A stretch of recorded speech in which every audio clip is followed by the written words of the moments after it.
రోజు చూడని ఇంత హాయిని మరిచిపోదు మనసు. ఒదిగి ఉండి నీ వాకిటిలో బదులు కోరి నే నిలుచున్నా. దారి తెలియని చీకటిలో వెలుగు చూసి కాదంటానా.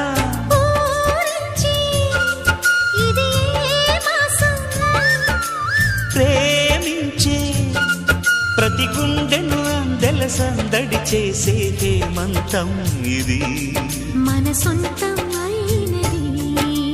కిలకిల నవ్వే కోయిల కోసం వచ్చింది మధుమాసం.